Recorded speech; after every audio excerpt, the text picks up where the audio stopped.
When I was growing up, everything was going fine, and then it reached a point where my elder sister committed suicide. But before she did that, she kind of confided in me and asked me, I feel like I want to kill myself. And I couldn't help her. There was nothing, really nothing to make her feel like suicidal. She now relies on me, calling me, we talk on the phone, and I say, don't do it. What about this? What about that? Until the day she called, I wasn't at home, and then she went ahead and do it. That on its own shocks me. My mom now started saying, I should have confided in, I should have told somebody. How did I keep that information? My dad was the only sensible one who said, Daisy, no. If she wanted to do it, she would have done it, even if you told her. So don't feel guilty. But then that's when I started drinking. And then I become alcoholic. I become like, I couldn't live without drinking, because all the time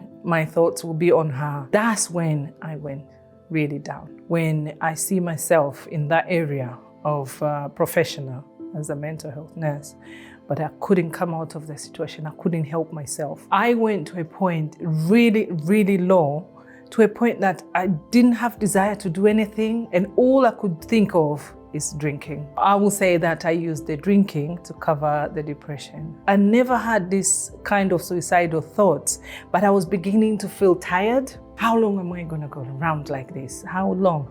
I'm taking a drink and I'm going down. Once the drink is gone off, I'm back to normal. And I'm feeling depressed again. And sometimes you hear the people you're looking after talking about exactly what you're going through, and you couldn't do anything. It's like, okay, so how do we help ourselves? At the end of the day, I'm supposed to deliver this care, but I need the same thing. It was very, very frustrating. I couldn't relate to anybody. I felt like my life, there's no meaning. At that time, I had a child, and at one point, I felt like I'm just living for that child. It's not for me. At work, I was quite putting up a front to show off like I'm okay, but deep down, I wasn't. My love life was affected because I couldn't stay with anybody. I don't want anybody to see this deep on this other side. Everything was in a mess. Financially, I was fighting everybody in my family. I felt like everybody's blaming me for something that I didn't do or I wasn't able to control. I was in my own bubble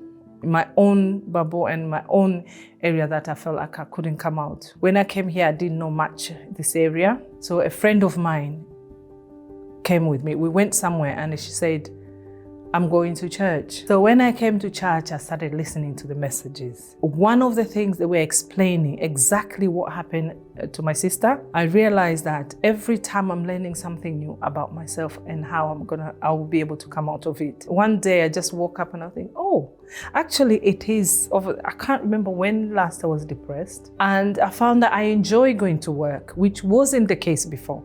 Because when going to work was just like I'm going. But now I found that I really enjoy going to work. I found that I'm not depressed anymore. Things were going well. And then I heard that once you receive the Holy Spirit, you are free. The connection with God and the assurance of your salvation. So I started working on that. And once I received the Holy Spirit, I've never looked back.